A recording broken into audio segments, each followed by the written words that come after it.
Ladies and gentlemen, Saunch here. Welcome back to the Bodybuilding News Network. We have a phenomenal podcast here with Justin Badurina and Lamar Shaw, so stay tuned for that. Definitely check out the links in the description for all of their affiliate links and different channels. Consider subscribing. Enjoy the podcast, and I'll see you in the next one. That was crazy. Did you see the message from Jared? Yeah, about there was a leak. Yeah. Yeah, yeah. Man. What was it? I think about 2 or 3 weeks ago when the storm came through, my studio, it was water everywhere. So we're still the towels are being replaced, but I don't know. It was just very unfortunate. It was just a lot of water, a lot of damaged towels, and it was frustrating that weekend, but we're slowly getting through it. That's a little humid smell with the water sitting. Oh, yeah. Hopefully that's over with. But yeah, it was bad. It's kind of like the ceiling was built like a bowl or something because it was just that much water on the ground. Wow.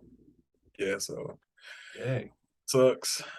There's nothing you can really do about that, is there? Like, you can't put sandbags in front of the door or anything like that? So, I mean, the landlord, him and his team, they were up there a pretty good majority of the week. I'm assuming sealing some holes up and maybe coating the roof with some type of water repellent or some water sealing stuff. So Sure. it rained a few times since then and has come through. So hopefully they mitigated the issue because it's bad. Yeah. Yeah. That's unfortunate. Anyone that on the eastern, I don't know how far north those storms are going, but if Florida, Georgia, I'm sure all those guys are getting smacked Yeah. around. Yeah, I'm in North Carolina, so I mean, we had heavy winds, some rain. The power went out, but I don't think it was nothing like Florida, obviously. Yeah, Okay. yeah, Well, we're all happy you're doing well. yeah. I appreciate it. Yeah. And you said it's just 8 weeks, that we just got into 8 weeks, or are we still nine?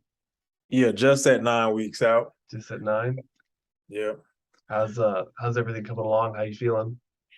I feel good. I'm not trying to plug in a new product, No, but by all means. I tried a sample pack of the Steel Rested AF, Okay. and my sleep, my sleep has been like crazy. Like it's been amazing because normally I would wake up either to one use the restroom and it takes me some time to get back, or I'll just wake up at 3 and be wide, not lethargic, not tired. But I would just wake up and just be like, damn, okay, I'm up an hour and 30 minutes earlier than the alarm. So I'll either focus on some content or just sit on my phone and do nonsense. But with this, man, I've been sleeping straight through. Like, yeah, it's crazy. Cause today I woke up at 7. I never wake up at 7 on the weekends. I'm always up the same time that I am during the week. So I'm like, wow, this stuff really is locking me in. And then my body is looking a lot different too. Granted, I'm only getting an extra hour, 30 minutes of sleep, but it adds up. So my coach, he's loving the check-ins, and my body is really responding even faster now. So it's like everything is, optimal. So I'm gonna make sure I keep that up all the way through. So yeah, rested AF by Steel. I have Um, tried that. Yeah, I yeah, remember it did really well. yeah, Yeah. so stay on top of that. But yeah, man, sleeping good, body's responding, changing a lot faster now. So yeah, I'm excited just now working with Joey from K and J Center Stage, I believe it's called, Okay. over at Dragon's Lair. So they they're doing some Oh, posts okay. with him. So I'm not like the weakest poser, but I know if I can amplify my strengths, then that's only gonna, give me a better chance in a higher placing in being seen. So making some tweaks, which have been pretty good. And I feel like, staying on top of that is going to help me just be more aligned with my goals and where I'm trying to go. Yeah, absolutely. Okay. I was wondering about the sleep. I don't want to move back too far. Well, I'll preface it by this. I was watching what's the guy's name? What's Nick Walker's new coach, or his coach he went back to? Not Dom, but Matt Jensen. Matt Jensen. I think I was watching a video of Matt Jensen. He was talking about how sleep, if it was is the most powerful non-banned substance in in the world. And he was talking about all these studies showing that just 30 minutes, like I guess what you were just saying, like 30 minutes to an hour extra sleep can like drastically reduce, it was something crazy, like reduce heart attack and stroke by like 40%.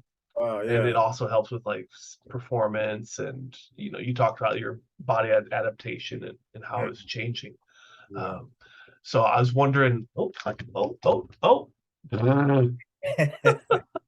he Yeah. I think we're so good. There's this I have this lock button on my keyboard, and every time he jumps up here, he just finds a way to just smack it.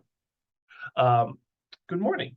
Was that a recent podcast he did or something? Or it must have been, yeah. I just saw it yesterday.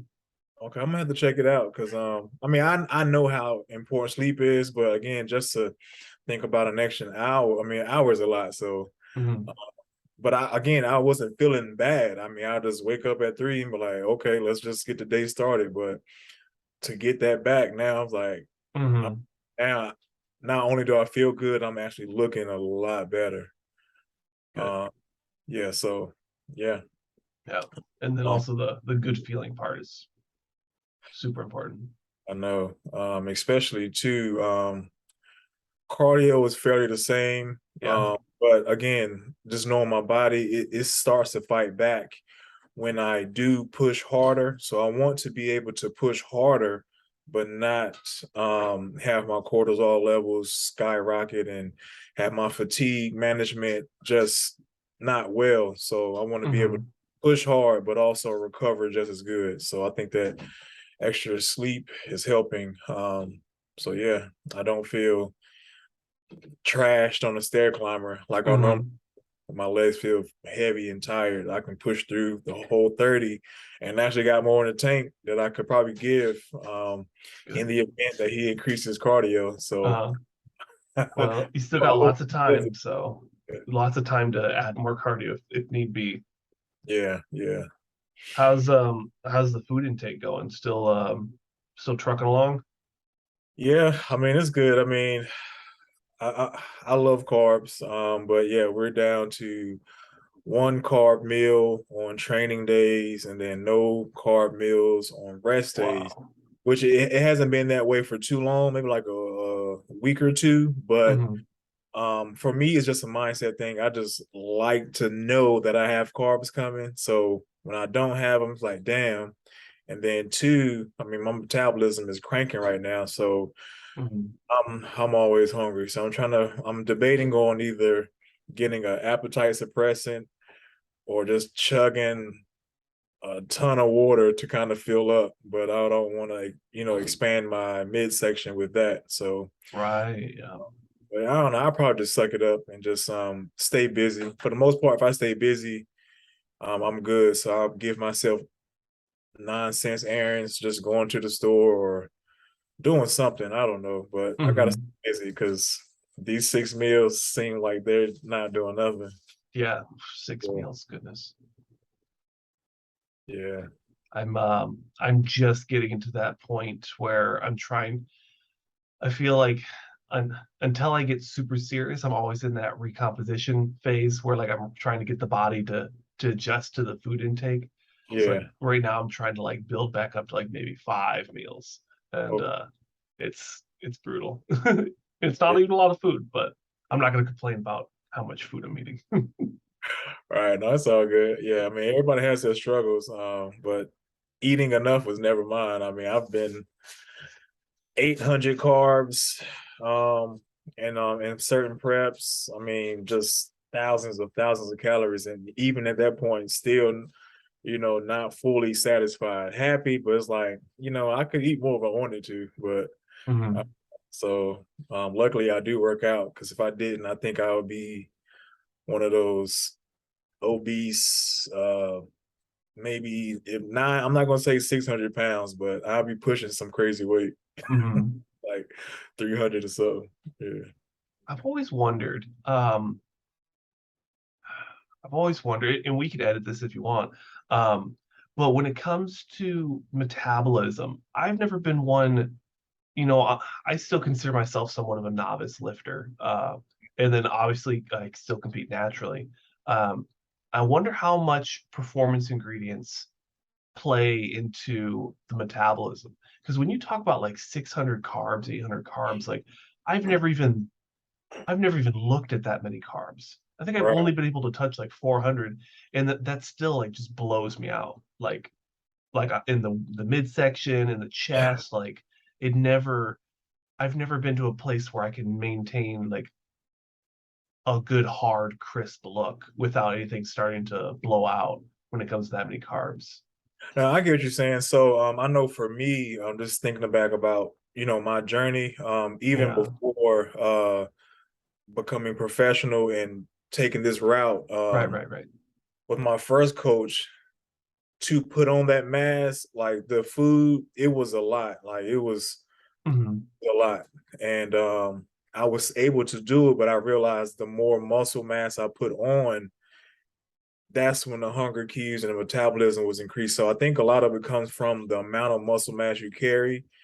And then again, also, with your protein synthesis increasing with the added benefits of supplements, yeah, it makes it a lot easier. So you can eat and burn through it and be ready for the next meal. Or the fact again that you're carrying so much muscle now, you burn through it fairly quickly. Because I've noticed every year as my body has matured and primed and got better, I look different each prep, and also I look different with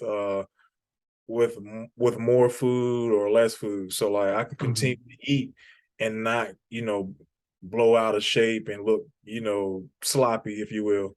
Right. So it's just really just the body getting accustomed to what you're doing and the amount of muscle you carry. Yeah. But to answer your question, I do think, the supplements do add in that extra. All right, Well, yeah. you can probably absorb 300 grams of carbs if you wanted to. But yeah, obviously that comes with, intense training and being intentional. So like, the intentional piece, I think maybe is what when I think back, I don't think I've ever had a prep where I was 100%. Because even if it's something simple like adding like sugar-free barbecue sauce, like even in my mind, or I think I was listening to somebody joking about I think it was Guy Cisternino on the recent bro chat.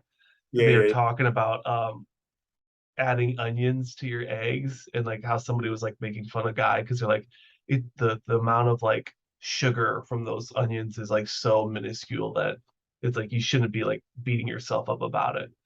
yeah. So I thought that was interesting. Yeah, I mean, recently I've been eating onions with every meal. My girlfriend looks at me like when I'm chopping them onions, I eat it like it's a slice of apple. Like, that's how, yeah, I was like, I'm taking this too far. So Hey, my anything helps. my hygiene has to be extra this time around. Oh 'Cause yeah. I was like, man, it hit cardio, and then it's like, okay, yeah, the onions start Oh, to peek through. I do not miss like you go out drinking and it's like tequila the night before, and then you go and do your cardio in the morning afterwards, and it's just you're Yeah, just sweating yeah, it all out, and like you can literally yeah. smell it. I know. Yeah, so Do yeah, not I miss keep that. imagining like I'm showering at night and in the morning and just spraying body spray. Uh, I'm not a sneaky person, but again, the amount of onions I'm eating, yeah. Have you ever noticed? I guess we just keep talking about sleep. This will be the sleep episode. Okay. Have you noticed before you go to bed, if you take a shower, have you ever noticed that kind of like helps your body? How does it work? Um, Rest better. Yeah. yeah, you rest better, but it also the temperature, the climate of your body, the I don't know the right word right now. I haven't had any coffee. Uh, it it like adjusts. It allows your body to like get to a good homeostasis Yeah, better. exactly. So yeah, well, one, just from doing it, I've noticed a great deal with taking a warm shower and then laying down. It does help, but also from the science standpoint, actually going through online courses with that, there's a lot of body temperature variables that helps one sleep better and also wake up better. So we're going into fall, winter. We still have the house set at 65, 67. So it's cold, but it allows you to get into that cycle. Yeah. So you sleep better, you sleep deeper. Yeah, and it just helps. And then again with that warm shower at night, it sets off the I can't put my words together, but it sets off those endorphins and everything to, all right, it's time to go to bed. Your body knows. It puts you on that sleep cycle to where you're gonna have a good night's rest. Yeah, and there's been nights where I've been super tired, haven't showered, laid down with all my clothes on, and that'd be the worst sleep of my life. Like rolling around comfortable. So yeah, trying to make sure my bedtime ritual is pretty solid. What Yeah. is your bedtime ritual? Like you shut your phone off certain time? Do you do Yeah, like so reading I have or the sleep schedule on my phone, so that comes on around 8 o'clock. So around that time, I'm pretty much mitigating as much social media use, not checking in on clients. TV, still working on that, but I have been, again, going back to my book, I've been better about reading that. So normally an hour out from my bedtime, which is like 9:30. No screen time. And then if it is, it's something light or something that I don't have to think about. I'm either watching anime, something where you're just watching it just to watch it. Whereas I don't want to watch something suspenseful or horror where it's like, okay, what's happening next? So now you're wired. So that keeps you here. So I can fall asleep fairly easy and get through the night. So that has been a huge help. And then even also paying attention to my digestion. I've noticed with increased screen time at bed, it threw some of my digestion off some. So I think that's just overall stress in general. So cardio, your cortisol levels are super high. Now you're watching TV, which is a stressor. You're on your phone, which is a stressor. You're doing all these things, so you're just wreaking havoc on your system. So trying to mitigate that as much as possible has helped a lot. Yeah. and I never think of like stressors. Yeah, I'm huge on that, man. If I can mitigate everything I can, I'm huge on that because again, I've just seen how my body reacts when too much is involved. Because I'll look good one week and my stress goes through the roof. I'm not sleeping. The cardio is high. Strength training is intense, and you just got so much going on. You're thinking about your clients. And it's like, man, next check-in, your body looks like you haven't slept in weeks. So it's like, okay, I know the answer. I know how the solution. So let me go ahead and implement this. So I start checking it off. I tell my clients straight up, like, don't text me at this time. I'm going to bed, TV's off, reading a book. Yeah, just making sure I'm mitigating as much stress variables as possible. So yeah, I don't have to worry about that. Because the things I can control, I'm going to control it. But if I can't, then obviously I'm not going to overthink about it. But if I can control it, I'm going to do something about it. Right. What's up, Jeff? Welcome, Justin. I apologize, guys. My boss swung by. We had to knock out a couple things real quickly. I was like, crap. I was like, we gotta speed this up. I got a podcast to attend. No, that's good. It gave Lamar a good 30 minutes to, for us to catch up. So it's good. Yeah, talking about sleep. It's a lot about sleep, and then we just started talking about stressors. So, are you struggling with your sleep? Me, actually, yes. Lamar's actually making improvements. Yeah. My boss was just here because we had to film something for a new product we're bringing into the store. It's actually a sleep product. Ooh. What's it called? It's called From Dusk Till Dawn from Apollon. I don't know if you've heard of the brand Apollon. They're very, very good. Very good.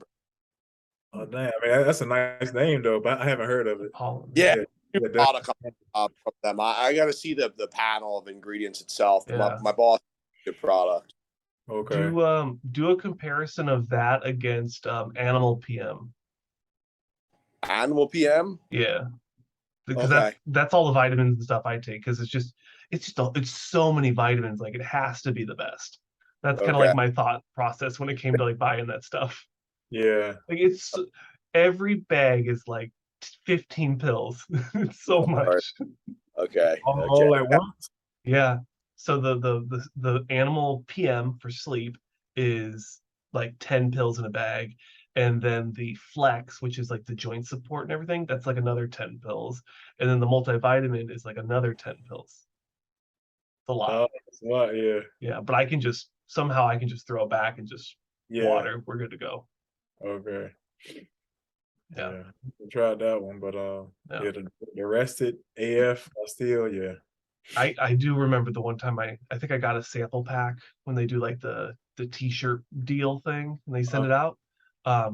Actually, I think what happened was I bought their Jacked AF or something, one of those products, and they used a snippet of one of my video reviews in one of their ads, and then because of that they compensated me and they sent me a care package. Oh, nice. Yeah, back in the day when I was doing supplement reviews. Okay. Yeah, that's what it was. But yeah, that's good. Yeah, any not only just sleep products, but sleep routines, like things you can implement to like help you sleep better. And then also Lamar was talking about like waking up more naturally. I guess also I think the coach I was listening to, Jensen, he was talking about using like a one of those big sunlight bulb things, alarm clocks. And instead of waking you up with sound, it wakes you up with light. Yeah. Yeah, it's supposed to be more natural. Yeah, I think just mocking the same rhythm, the circadian rhythm. You know, when the sun rises, we arise, and when the sun goes down, we go down. I've read into it. I've just I mean, like I said, I wake up pretty good without it, so I'm ready to roll when I get up. That's a prep thing. Yeah, you're a well-oiled machine. In an off season, man, I feel like my sleep and my schedule is worse in an off season. I just feel like when I'm personally prepping, that I am in a much better groove with everything until I get to about 4 weeks out. Then I'm like, all right, don't talk to me. Sleep sucks. Life sucks. You don't feel you feel pain, but you don't feel pain. You know what I mean? But like, I feel as though like, I don't know, like once prep starts and you're just in that schedule, like that's what helps you, like you being consistent with your schedule. Like right now, I might go to bed at 11 one night, 1 o'clock the next night. I'm up at, my times are different. Job schedule is different. Like, it's just like every day is a little bit, I finally have gotten into a better routine myself, thankfully. And like, I start prep soon. So I'm like, okay, I kind of need to figure this out, as I'm getting into it. But usually once I hop into a prep and once you start going, I feel like everything gets better. That's for me, at least. Yeah.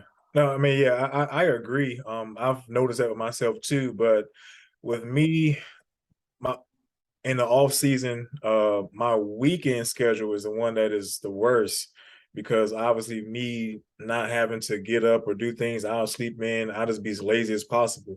But during the week, I pretty much keep that same prep schedule because one, I don't want to go to my clients, dragging or, just sucking. I mean, I want to have my full, capacity and everything. So I take that pretty serious too. So I just keep the whole regimen going. I may be more flexible with the TV usage, but yeah, I think at that point too, because the food is higher and carbs are present, I can sleep well night versus during prep. When those carbs start to decrease, that's when the sleeping things can start getting a little iffy because again the stress and the cortisol is up and then your food is down here, so it's like the body's trying to figure out what the hell are you doing. I feel like opposite. I don't know why. I feel like I have no problem. Like when my food's down, my stress is up. Like sleep to me is like my getaway from reality. Like That's so real. I feel like when you're so busy and prep with the cardio, with your lifting, and like, man, you know how it is. Like you could have your lifts at a set time to like base around like when you're gonna feel best to go lift. You still don't feel good by the time the lift comes around. You got to push through it, But like, I don't know why in the off season it's so tough. I don't know if it's because of the massive amount of food. I don't know if it's because the body wants even more sleep because you're getting more food. Like, I don't know. I don't know what it is, to be honest with you. With me, that like my body it likes prep more. I've noticed that I function better in prep. And I think it's down to a consistency thing with the schedule. Like when you're in an off season, like another thing too, like, if I'm only doing like 30 minutes of cardio a day in the off season, that means 4 days or 4 mornings I'm not waking up for fast cardio. And you're saying to yourself mentally, I can sleep a little bit more. So you tend to do that on the days you have cardio as well. And then you tend to be a little bit late in the morning getting your shit ready for work or getting it ready, whatever. Right. Versus like in prep, if you're like, man, I got to work at this time. I got to be up at 6:30 for cardio or 6 o'clock for cardio. You're just programmed, like you said, your circadian rhythm. I don't know if it's necessarily that for me, but it's just a rhythm itself that I just am consistent with. So I don't know about you guys, but that's I like I said, I hate off season for some reason. My body don't like it. Yeah. Don't like it. Yeah. I like being in routine. I love going through the prep, modalities and things like that. But I guess with the off season, I still, to a certain extent, try to implement the fasted because that's just my 30-minute window of mental planning stuff out. It helps you wake up. Yeah, so I like it. I don't like doing cardio post training, and I don't like doing it later in the day. So I try to do it all fasted if I can. But I mean, I do got split sessions now. But yeah, fasted is the way for me because yeah. With fasted cardio, doesn't that kind of help with your appetite, or are you usually always pretty hungry? Yeah, I'm always pretty hungry. And for me, it's just a mindset thing, because they got studies saying it doesn't matter, it does matter. But overall, just with what works, I feel like it just kind of helps, me align my day better. And then again, like I said, mentally gets me there. And then I don't know. I just feel like even though they say it may not, I do feel like I am tighter or burning more body fat when I do implement the fasted over any other cardio intake output. I'd like to agree. Yeah, I think I've seen both sides of the aisle where they say it doesn't matter what type of cardio it is as long as you're doing it. Right. But then also like I'm not going to say that I've looked at the literature and really understood how fasted cardio really does work with metabolizing fat cells and whatnot. But that also makes sense to me. So Yeah. both of those could work. I do wonder, I've always enjoyed sprints, doing like interval sprints. That's always been something that when I get done doing interval sprints, it feels like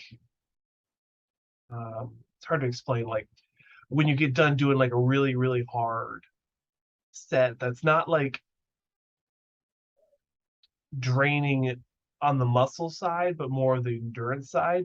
And like you feel that burn in the chest because you just having to breathe so hard. Right. That when I get that feeling, it's like crack for me. Like I Oh, love that more than the sickest pump ever. I never like, yeah, even when I used to box and I got that sensation, I'm like, damn it, I really didn't like that part. The chest burning and trying to get that deep breath so you can come back. I was like, I didn't like that part. So yeah, I've always, I mean, again, boxing, I had to go there, but I didn't like it. It was like that's the one thing I would try to stay away from. Oh, that not being able to breathe, like I hate it. Yeah. I guess that's just like my I don't know, sick, demented, self-sabotaging mind. Right. I enjoy that, just like that self-destruction when it comes to that type of training. Yeah. Yeah, I definitely would search for a good pump over that. Yeah. Okay. Huh. Yeah. Justin, how have you been? What have you been up to? Busy. We threw you right into the wolves. How's life? All good, man. I apologize for being late, like I said. I've been very. Can you guys hear the music in my shop? Is it too loud? Oh, No. I don't hear Perfect. anything. Awesome. Okay. I kind of have my phone placed where I might not be able to hear. It's pretty loud for me, but not you guys. Just want to make sure that you guys are good. Your ears aren't hurting. I've been good. I've been just busy. Just trying to, like I said, get the schedule a bit more adjusted before before prep starts. So I've made some shift changes based upon the days that are a bit better for me, which is nice. Hence why I'm here now. That's going to be a constant. And then, yeah, just busy with the clients, busy with posing. Had my first posing seminar last weekend. It went really, really well. Yeah. A lot of good feedback. I'm turning this down. This shit's too loud for even me. I know you guys can't hear it, but it's like way too loud. And then, yeah, man, just like lifting's good. I'm getting to that point where I'm kind of like itching to start prep because I'm just like, I'm just like we were talking about, get back in like a consistent schedule and routine and just, yeah. I mean, the structure is such a big thing for most people. So it Sure. makes sense what you're saying. People don't understand, like, I don't know if we were talking about this on one of the other podcasts we were on, just like how some people don't understand that most of us pros are still working full time, if not more than full time. You know what I'm saying? Like, me and Lamar are probably pulling more than 40-hour weeks, Right. with our work and coming to our life and stuff like that. And, and then we have all these outside things we have to stress and worry about. And then on top of that, it's our lifting and our cardio, where some people at the tip top don't have to worry about that. And they've earned their way to that point, most of them, you know what I'm saying? Which is, so props to them and whatnot. But the come up is definitely tough and it's real. And I think that's what separates people from getting to that next point from themselves, is grinding through the years of what we are doing with all these other things going on in life that you have to juggle around and make work.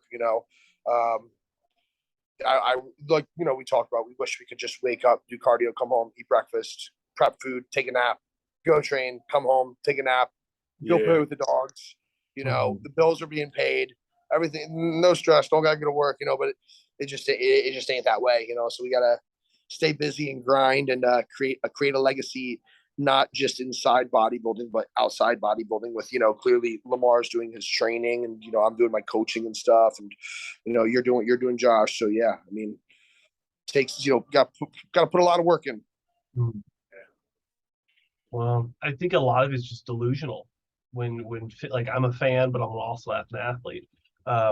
When you look at someone like, Jay Cutler or even both of you might just think like if you guys were doing full time and you didn't have to do like Lamar does coaching, like you don't work a conventional job, right? No. Right. So even in that aspect, people think that you just wake up whenever you want and then you just check your emails and then you just train and you live like the Jay Cutler full-time bodybuilder life. And that's I don't think that's ever been a reality for anyone, because even in the background they're doing all these other obligations and different parts of being full-time bodybuilder that allows them to do that. Lamar, you got in-person clients, don't you? Or no, is that Jared? Yeah, I have both in person and online. Yeah, so I mean, you still have to like lock into a schedule. You know what I'm saying? Like you still got, you know, what Josh is saying is true. Like, you know, yeah, you got to wake up and do the online coaching stuff, but you got to be there, like you were talking about, and you got to provide the energy. And sometimes that's tough. Like like me being at the store and whatnot. Like every customer who comes in, you got to give them the equal and same experience. That music's got to be pumping. You got to greet them with enthusiasm. You know what I mean? So it's like, yeah, you know, we have these, you know, multitude of different things going on, and you need to be on your A game all the time, you know, and that's where sometimes athletes, which it's no knock on athletes by any means. Like sometimes your own stuff has to go to the back burner for a shortened amount of time. Like in an off-season setting where it might be a couple months where like, you know, you got to pick up your work. Like you got to pick up your work. You got to get your finances right. You know, you got to maybe pull back from the gym a little bit or whatever the case may be. You have to learn how to, I hate the word balance. I don't think there's like balance, but like you have to learn the right time to prioritize the right thing. You know what I mean? To make it happen, you know, because at the end of the day, if we didn't have money, we wouldn't be doing this. We wouldn't be able to do this, you know? Mm-hmm. Right. Yeah. And that's a good point. And I forgot who I was talking to it about, but anyway, I made a post on that like last year, just exactly what you just said, just setting up seasons so that you can strive. So obviously prep season is prep. Off season, I'm focusing more on the business. There's a time in there where I'm focusing more on family stuff or vacation with the girlfriend. So just trying to plan everything out. So this season's here. I'm grinding hard for the business so that when prep starts, I'm not struggling so much or trying to think about how I'm gonna pay for this, that, and the third, you know, just that repetitive cycle. So each year I try to improve on all of it. So it's like clockwork. It's second nature. So I'm not you know, pulling strings or figuring out where this client is going to go, what time I'm going to do this. So, yeah, I definitely agree with that. Yeah, just pushing that schedule and being consistent on all aspects. Just, it doesn't make it easier, but it's just less stressful. Yeah. You need to invest like different seasons. Yeah.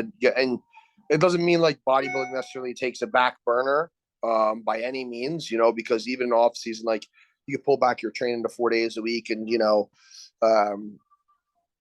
prioritize other things in your schedule because like, yeah, you need to make money. Like something I was telling myself the past couple months, probably like July, August, September, October right now, because I start prep at the end of October. I'm like, yo, these months I need to fucking bust my ass with my work, you know, as well as, you know, lifting and stuff. You need to make progress and whatnot. But like, I'm like, I need to get double the amount of work because when prep starts, I know that a lot of this has to be towards prep.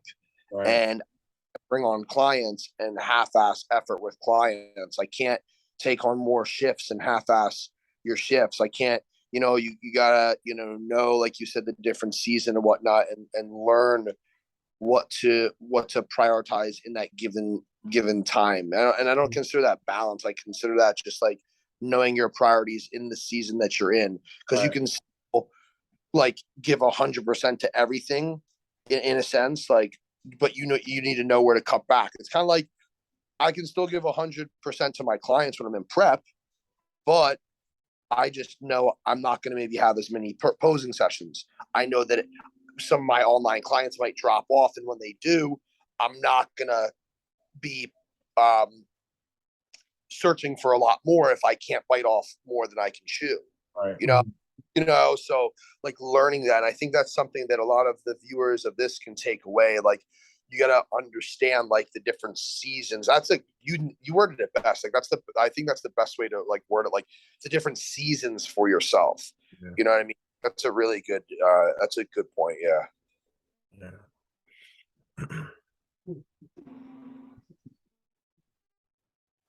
Like that. Yeah. Absolutely.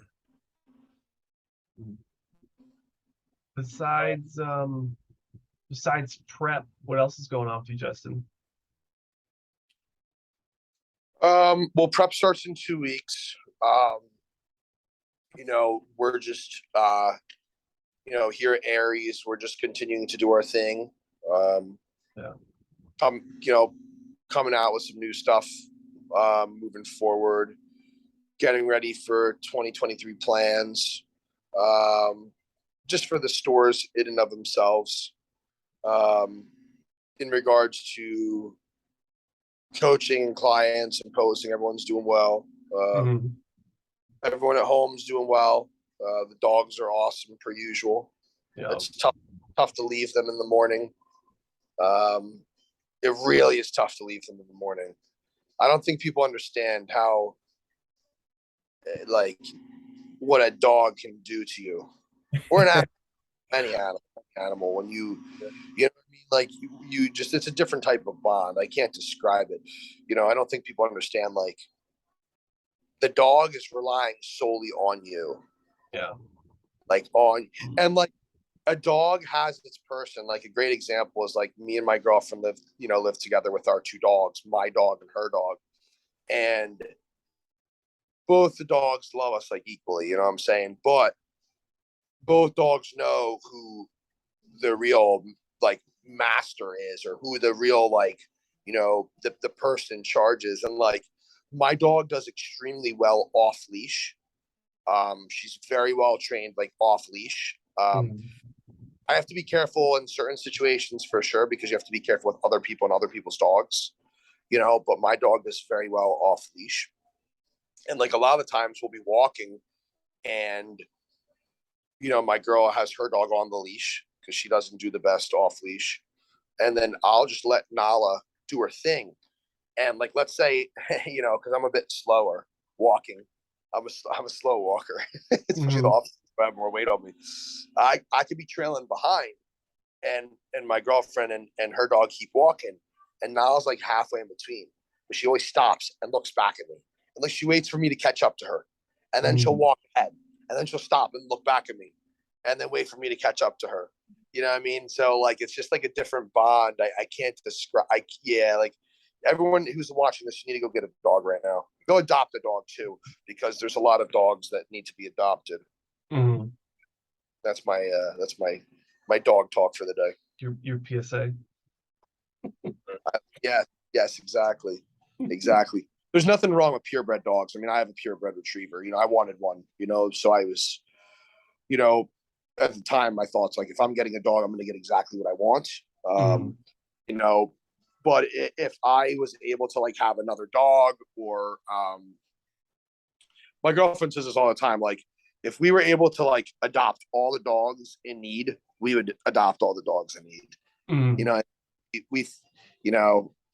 We have a very soft spot for any animal. You know what I mean? Like it's life. It's a beautiful thing. It's not the human race in a sense, or the human species, but it's life. It's beautiful. I'm getting all philosophical on y'all. I did have a question, I guess for both of y'all. During prep, like if you're training in the gym, like the gym you go to, everyone knows you, right? I wish. Okay. Do you get stopped like during sets, in between sets? And if so, how do you feel about that during a prep? So this is something that I feel as though is prevalent. In prep, I don't have it too much with people who like really know me, because they'll just look into my face and be like, yeah, I'm not going to go talk to him right now. Or they'll walk by, give you a little fist bump or whatever. Yep. But if I had it my way, I would prefer to train at a gym where there's not many people at all, just me and my training partner. I don't need my headphones. I don't need my phone. Like that's actually something I'm trying to do for the start of the prep, and I'm gonna see how it goes. I actually think like I want to put my phone away, like in my like in a locker. Like I actually think that I don't want to have my phone. I think the phone is one of the biggest distractions. Maybe not just for me, but for a lot of people as well. You know, because you could be distraction, going to change your music, and all of a sudden you get like a text from a client. Like I don't know about you, Lamar, but you get a text from a client who like might be giving you a difficult time, and you're just like, your mind goes towards that for a bit of the time, and it can actually like interfere with your workout. You know what I mean? Or like or a family or a friend or something happens. So I want to do that. But back to your original point, like this prep, for me, I mean, listen, any prep we get into is the biggest prep of our life, right? Like right now, you're in the biggest prep of your life. Like you're prepping for the Olympia. This is the biggest prep you've ever done for yourself so far, you know, and then, but before this, when you won your show, that was the biggest prep of your life. Like you're trying to, you know what I mean? So it's always going to just keep being the biggest preps of your life, even after the Olympia. If you're just going for another, you know, Olympia qualifier, you know what I'm saying? Like it's going to be the prep of your life. It all matters at this point. When we get to this level, like it really does all matter. I think something that I am going to be doing is just like literally telling people I'm training right now and we can talk later. And people who are soft, they can get upset about it. People who truly understand, hopefully they understand, and there's no hard feelings there, because there really isn't. Like it doesn't matter who the person is. It could be someone who I'm boys with, or it could be someone who is just that like annoying kid in the gym who wants to, you know, pick your brain and ask you every question between sets. It doesn't matter which party they are. I want the response to be the same. Like, guys, I'm prepping for a show, or guys, I'm in prep right now. These workouts are really important. I can't talk. If you think about it, Lamar, you play sports growing up? Yeah, I play football. Yeah, and box. Yeah. When you had football practice, maybe you talked to your teammates about what was going on, right, for your play. Like if you were in a huddle, or I didn't play football, so I could be speaking out my ass right now. But you know, you would communicate with your teammates in the practice, like, okay, like I'm gonna, you know, like whatever you guys are gonna do, but you wouldn't be talking about outside things most likely. Yeah. And another thing too is you didn't have your phone on the fucking field, and you didn't have your phone on the sidelines when you're resting, waiting to go on the field. Exactly. It's the same. Like when we're in between sets, that's like we're on the sideline waiting. Like we shouldn't be going on our phones. Like we all do. Like I'm guilty for it too. You know what I'm saying? Like, so I think that like it really, if you start to do one of those, the next is going to translate. And I think for me, it's going to start with like putting the phone away. Right. Putting the phone away, because then I'm so hyper focused on the lift that if someone comes over, it's like, yo, I'm lifting right now. I'm not distracted by anything on my phone. I'm not distracted by anyone in there. Like, so sorry, I went off on a tangent, but yeah.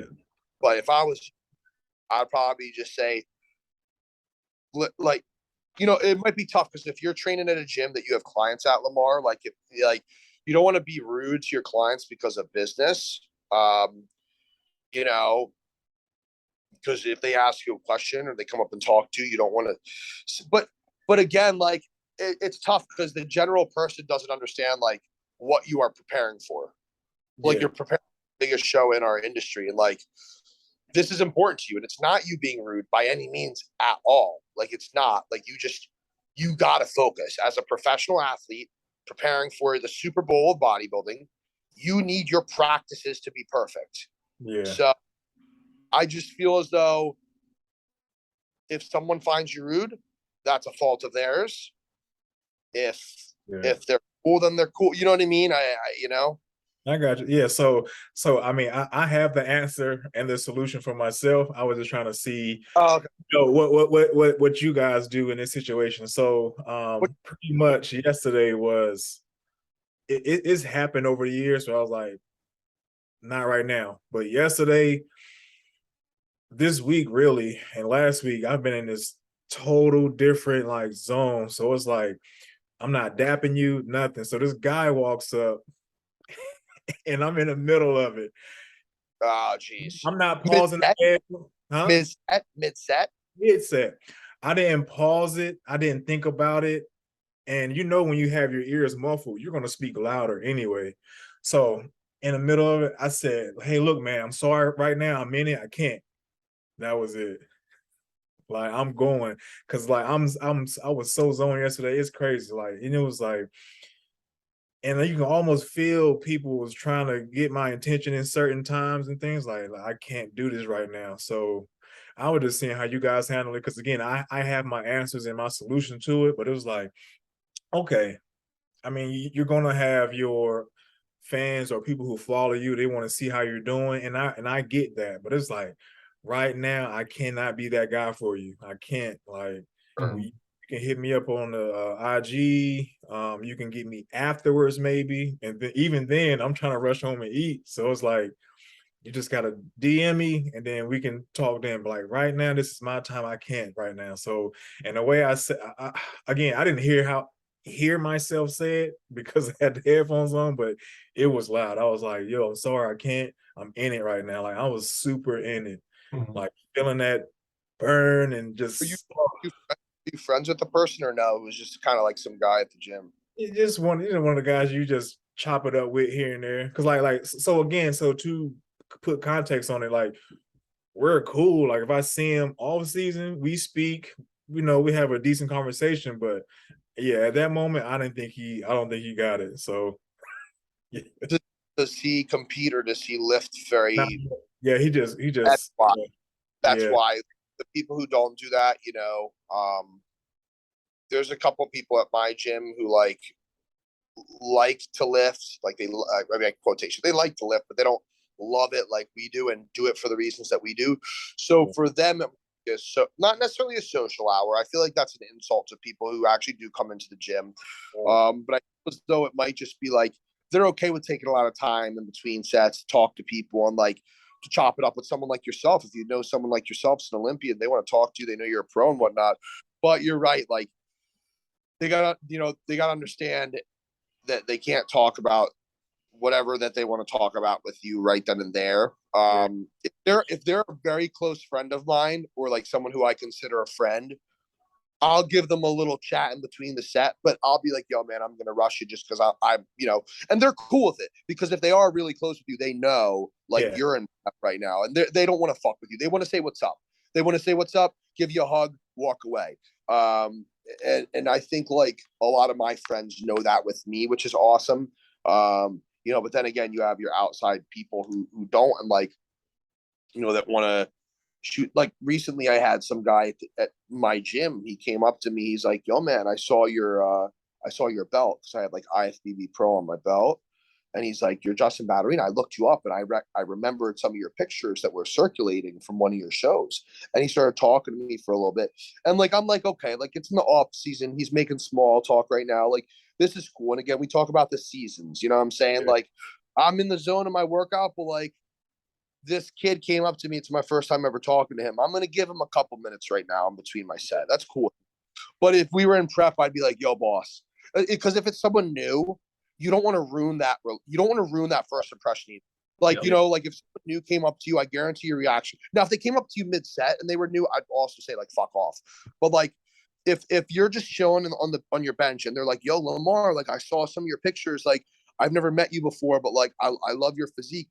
Keep on killing it. Like my name is, Justin. I guarantee for a minute or two, you'd be like, oh man, it's nice to meet you. Like I'm prepping right now. I'm getting my lift on, but like, if you see me outside the gym or you want to message me, shoot me a message, we can chop it up there. I just got to get in my zone. Because a lot of the time, man, these people are a lot of the people nowadays, I feel like they don't necessarily know how to communicate. And if they are communicating and they're doing it very nice and professionally and they don't know what's going on with you, then it's our job to like inform them of that in the moment. Because I guarantee a lot of the times people don't know we're prepping. They don't know what we have going on. And we have to like be like, yo, man, it's nice to meet you. Like, I'm prepping right now for a big show. Like, if you got any questions, shoot me a message on my Instagram. I don't mean to cut you off, but I just want to keep my workout going. I got something going on after this. I got to speed up through it, Yep. So there's a bunch of different scenarios, that you can, but if I was 9 weeks out like you from the Olympia, I'd probably be very short, especially the individual knew me, whether they were a friend or just someone in there who I know is going to run their mouth, which we all know people who they'll talk to you for their whole workout and then walk out. Yeah. They're working their mouth muscles. They're working hard. Yeah. They're working hard. They're I've been that guy. Yeah. Gavin. You have been? You've been I've talking been that guy. Oh. Yep. I met my very first amateur natty show, the guy who won and got his pro card in that organization. I bumped into him at the gym I train at, and it was just like I was just a fanboy. I was so embarrassed. I was just like, oh, I was like, dude, you're so freaking cool. Like, well, if he was cool with it and he kept talking as well, yeah. Because sometimes, Lamar, I don't know about you, but this probably isn't you right now, but in an off-season setting, you might catch yourself talking a bit more too, because you're enjoying the conversation. Yeah. And you enjoy the person. You're actually oh, this is a dope person. I don't mind talking to them. And then you sit back after you're done talking. You're like, oh fuck, 5-10 minutes went by. I probably shouldn't have done that. Oh well, you know what I mean? Okay, so if he was cool with it, and it was a different season for him, it's all so situational, Yeah. Right. Yeah. So, Yeah, just but yeah, off season stuff. Yeah, I'm more flexible. I'm not as serious as I am now, but yeah, this last 2 weeks, I'm locked in, and it's only going to get worse. I already know. So it's I'm gonna have to carry around a sign or something, because even my workout partner, I text him before. I just sent him this emoji right here. We're not talking, yo. You know where we're going, so let's just get it. Wow. Prep's going well though. You feel good? It's going good, man. I feel really good. Yeah, and that's what we was talking about, the sleep at the beginning, because I feel like that's been the biggest thing that's making everything click, just getting an extra hour of sleep. Because I was waking up at 3. I wake up at 4:30, the alarm, but I was waking up at 3 just wide awoke. So what time do you go to sleep? About 9:30. Yeah. Yeah, I was gonna say you're probably. Damn, how the fuck do you do that? Wait, go to bed early? Yeah. I don't know, man. I mean, I just be planning for it. My bedtime ritual, 8 o'clock, stuff starts turning off, and I just get ready. Yeah, it don't take much of me though. I can sleep on the floor, I can sleep in the car. It don't matter. Dude, I can fall asleep once I'm there, but I could shutting never everything off is hard. When I'm in prep, I'm a 10:30, 11 type of guy, and I'll probably wake up at 5:36. That's kind of my, I don't know, my sleep schedule, I guess. But man, that you're damn, that's true. There are a couple times I can force myself to wake up early. I think if I wanted to ever get adjusted to that schedule, I'd have to just one day wake up at 3 o'clock and tell myself, yo, I'm not napping. I'm not doing shit. And once 8 o'clock at night hits, then I put my head down. Yeah.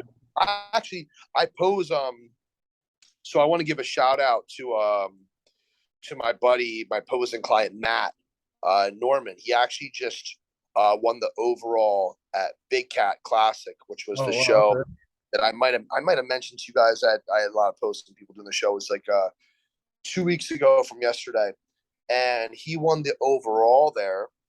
And he's doing Easterns, which is in 4 weeks, I think, from yesterday. Maybe I think it was 6 weeks apart.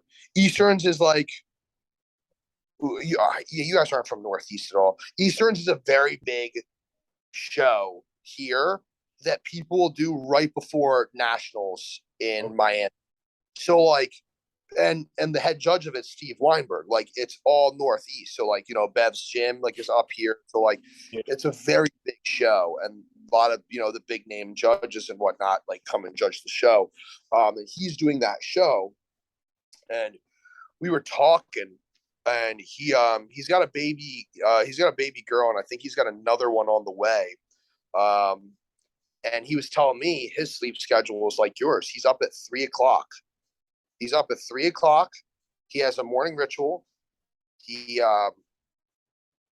gets to the gym. I think his gym opens at 5 a.m. So he kind of has to get there at 5 a.m. He can't go there any earlier. I think that's a lot of gyms I'm pretty sure open at 5 a.m. They don't open earlier unless they're 24/7. He'll train from like 5 to, and I think he said the reason he wakes up at 3 is so he's up for 2 hours before his workout. So he feels more awake by the time he gets to his workout. Smart. And then he'll like train from like 5 to 6:30, 6:45. Okay. Come home, shower, and then he's got his work day, and he's in bed sleeping by like 8:30. So it's kind of like, I guess. Yeah. He's super early. Yeah. I wish I could do. I wish I could. But he trains early too. I don't know if you train that early. Yeah, I'm in the gym about 9:30, 10 a.m. So after meal too. Training. Yeah, training. You have fasted cardio, or you do cardio whenever? Fasted cardio. Okay. Yeah. Okay. Yeah, that makes sense then. Because if I were to wake up at like, if you're waking up at like 4:00, you said, and you're training at like 10, let's say that's 6 hours later. Yeah, if I'm waking up at like 6 and prep, and I might be training around noon. Yeah, that's 6 hours. Yeah, that makes sense. Yeah. Okay. Yeah, you guys are just more savages than I am. I ain't fucking doing that. Oh, yeah, you got it there. Well, yeah, I'm gonna run to my appointment, man. Yeah, I'm sorry I gotta cut it out short today, but yeah, I appreciate the beginning of the talk about this whole science and sleep stuff. Yeah, sure. I like to talk about brain stuff sometimes. It's not all just muscles. Yeah, we can dive in that too. Yeah. I will catch you fellas on the next one. All right. Yes, sir. All right, Lamar, all right, you too, man. I appreciate it. yes, All sir. right, I'll talk to y'all. All right, take care. All right, bye. Just us. Yes. I don't know if Jared will be able to join us. I just say it was mute. Can you hear me? Yeah. It says it's muted, unmuted, muted. Okay, no. Oh, you cut out for a second, yeah. Okay. Yeah, he was having issues with like the what do you call it? Plumbing. I guess his plumbing was having issues. Oh God. Yeah. When in doubt, not Drano. There's another brand. My sink and my shower was brutally clogged. Uh, The point where like water would take like an hour to get out. wow. And I'm like doing this. So I bought like this one. It wasn't Drano, it was another company. And I mean, they all say like don't get them on your skin because like this shit's meant to like rip through whatever it kind of is soaking in. Yeah. It's legit. But like, you pour a fifth of it in, you let it sit. Then you rinse it with hot water. A fifth of it in, let it sit, whatever.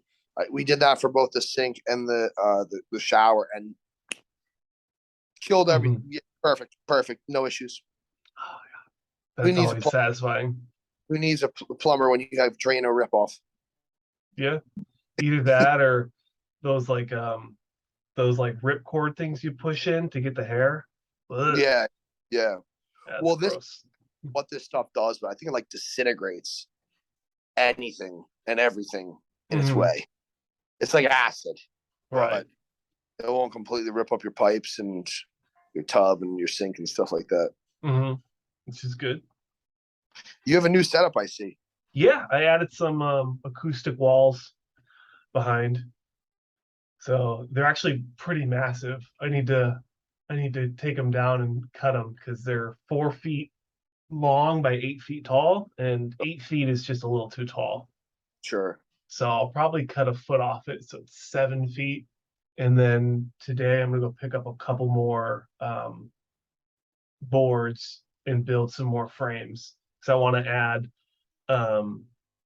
one more panel here and then one more panel on the side. So this will actually go back 4 more feet. So it's going to look longer. Okay. Yeah. Okay. So hopefully that'll help with the lighting, because it's still like really bleeding me out if I don't wear anything that's super light. Okay. And then what else? And then I have a lighting set and a new mic on my in my checkout on Amazon, but it's like $800 for everything, and I just don't really want to spend it. Give me 1 second, boss. Sure. I got my sister's trying to ring me. I have to tell her we. All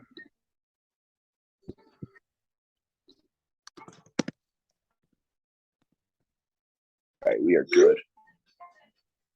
Yeah. Cool.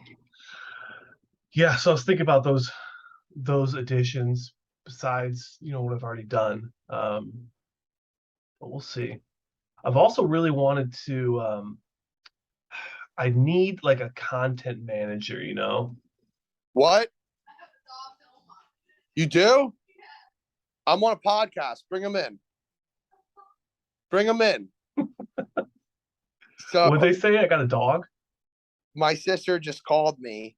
I told you she was calling me, and I texted her. I was like, I'm gonna call. I'll call you after. Yeah. She just walked in my store because I'm at work right now. Right. And, like, I got Oma. We're German, so we call our grandma Oma, and we have. Relax. Hi, guys. Yeah. Oh. Hi, guys. Okay. They're going to be crazy. Once they relax, I'll be able to show you how pretty they are. But they love seeing Uncle Justin. Oakley, relax, bud.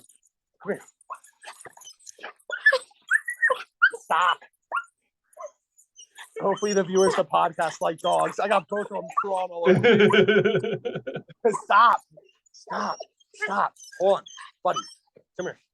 Sit. It's okay. It's okay. It's okay. Come here. This is Oakley. Oakley, look at me. This is my sister's dog. He always tries to bite my face. Uh-huh. And then this is my mom's husky. Hi. Aw. This is Sky. Sky, where are you going, bud? Yeah, we're dog friendly as well. Clearly. Yeah. We have both of them in here. These crazies. You guys can only stay a minute or so. What are you guys doing? Just swinging by? Okay. I'm gonna be on the call for a bit. What? I'll call you after. I know. I got my family coming in. Oh, geez. Look, now they're hold on, now that they're chill. This is Oakley. Okay. Big handsome boy. Yeah. Big golden. And then Sky, our husky. I think I kind of showed you. She got bright blue eyes. Oakley, come on, bud. Come here, Sky. Yeah. We got gorgeous dogs. Very beautiful. Yeah. So pretty. They're both puppies still too. Really? Like Wow. Yeah, Oakley's like a year and a couple months, and Sky's like 5 months old. He's a good boy though. Wow. I love you guys. I love you too. You guys going? Yeah. I love you, Oma. I love you. I'll see you. Lex, I'll call you. Crazy. What? Crazy. Oh, yeah. But I wasn't even expecting them to come here.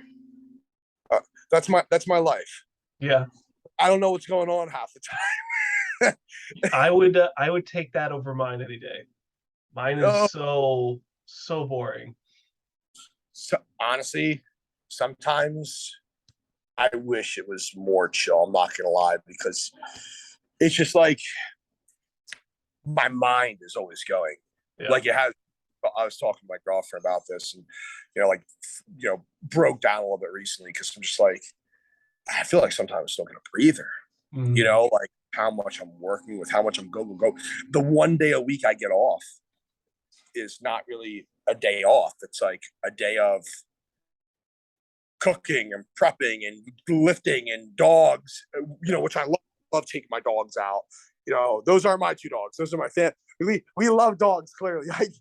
That's how I'm telling the truth, because we're such big dog people. So technically it's like my four dogs, even though those two live with my mom and my sister and my family. And my two are, with me and my girlfriend. But yeah, it's like sometimes, man, you don't get like a breather. Sucks. I haven't had that in a while. I work a lot. I work my full-time job in the Army, and then I started a part-time job. So I'm working like 15 to 20 hours in that job a week, and then doing the podcast. Yeah. So I'm doing a lot, but besides work, I don't do anything. Like I don't really know anyone where I'm at, because I just moved here. So, except for your wife, right? You're married. Yep. Yeah. And she's out of town. So it's like, it's just me. She's out of town just for the weekend. She's been out of town for a couple weeks, actually. Yeah. Oh, word. Yeah. Okay. She's just kind of like taking like a mental break. So she's back home in Kansas, just kind of relaxing. And I'm like, lucky. Yeah. Where are you at again? You're in Texas? No, you're not in Texas, are you? California now. You're Cali now. Yeah. I was in Kansas. Yeah. Okay. Oh, you guys are traveling because you're in the military. They kind of just put you where you got to go. So she's seeing family and like friends and stuff back home. Yeah. Okay. Yeah. Hey, kudos to like, military husbands and wives, because, like if you like, it's, like they could tell you, right? Like you got to go here, and it's like, partners got to pick up and go, even if they get good work and good job, and like, or they have to stay, or, you know what I'm saying? Yeah. She had to completely reset, because she's never left Kansas before. So I took her from Kansas to San Francisco, just a whole new life. Cali is, I've heard things. Well, she's built for Cali. She is a very free-spirited sort of person, so that she's a Cali person. Okay. I am a Midwest good old boy, just like, that's me. I'm not it's a culture shock for me, for sure. Yeah, I couldn't go. And you're right, like a culture thing, like I guarantee where I'm from would vibe better people from where you or her are from originally. East Coast and West Coast are two different countries. Oh, I bet. I've never done East Coast. East Coast, man. East Coast, especially like like where I am, like New Jersey, Philly, New York, man. It's like ruthless here. And not in a way like where, not like it's awfully violent and like crime and like, like nasty people. It's just like, how do I describe it? It's definitely grit. It's definitely blue collar, even though the blue collar part's changing, man, because everyone wants like easy ways out of everything. Yeah. It's just abrasive. It's more of like brutally how it is type of thing. Like it is what it is. Like we kind of are just brutally like we say it how it is, and like that's just the of the East Coast. Like the East Coast grit, I feel like is the toughest grit in the country, in my opinion. And maybe that's because I'm biased to where I'm from, but I just feel like East Coast is gritty and like people know how to get down and dirty and do what they got to do. And the general vibe is like people won't make excuses, or like, we have a hardworking vibe. I've definitely heard otherwise based upon people who are, when I say from California, I don't mean move there. I mean born and raised in that vibe and in that environment compared out here, so there was some There's some like I forget which podcast or which like not face of our industry, but like which reputable person was talking about like the different vibe of like the gyms, even like the gym life. Like they were saying like California's like gyms compared to like East Coast gyms. Like East Coast is like gritty and like blue collar, hardworking, where things are like fancier and like I don't know, like not as like intense out there. Yeah. You know, I'll tell you, I have not had great experience with Cali gyms yet. I I literally live in the Silicon Valley, so like I'm in like the hub of California besides LA, and I can't find a good gym. Like okay. it's either super packed with like just high schoolers that are just annoying and loud. I mean, just the typical, 5 dudes hogging a bench. So it's either that times 10, or the equipment just isn't good. Um, I really miss Kansas City because Kansas City had so many amazing, just like bodybuilder centric gyms. Out here, there's just nothing so far. I haven't found anything. I've been here for 2 years almost. Yeah. You got a lot of time out there. Yeah, I mean, I've been here since January of 2020. Yeah, January of Oh, 2020. sorry, I asked the wrong question. Like, do you have a lot more time out there? More time. I'd say I have a lot of time because I don't commute a lot. I it's like a 10-minute drive to work. It's a 10-minute No, drive. no, like how long are you stationed out there for? Oh, Yeah, so I have maybe a year. Yeah. a So it's year usually left. every 3. Yeah. Okay. Every 3 to 4 they'll move you. I put in my paperwork to separate actually like 5 months ago because that part-time job I'm doing now, it's supposed to be full-time. And it's a 6-figure job. So I'm really trying to get out so I can do that. But they're just I think the Army's retention is so low right now, they really don't want to lose more people. So I'm trying to get out and then go from full time to part time because I still want to do my 20 years to retire. But like with this job opportunity, like I just can't imagine not taking it. So Yeah. yeah. Yeah. Yeah, do what you got to do. Yep. So that's kind of what I've been trying to do lately. And then yeah. So that'll be nice. And honestly, the environment at the new job has just been so nice. I'm in a management position at an IT department, so it's completely different vibe. And then just working around civilians isn't something I've done before, so that's been also interesting because you get a lot of different types of people. Because I mean, when you're in the military, like everyone wears green, so everyone kind of like has that like baseline of we're all kind of the same, but we have our own little things. Civilians, you can be whoever you want to be as long as you just show up to work on time and do the job. Okay. There's nothing that's like that really grounds you to be similar. Sure. So, Yeah. and then also the age range I thought has been interesting. Everyone I work with is at least 20 years my senior. Even the people that I supervise are much older than me. So that's also been a really weird dynamic. Really? Yeah. It's been very strange. Everyone's like a software engineer. They're like experts in their field. And then I'm just the manager. So it's been a very weird dynamic. Well, you can be a good manager, but not good with the actuality of the Mhm. kind of like I've heard about some hospital managers, Yeah. people who have high positions directing health facilities, who they're not doctors. No. They might the minimal requirement might be like a master's in some type of health field or management, health management degree. Mhm.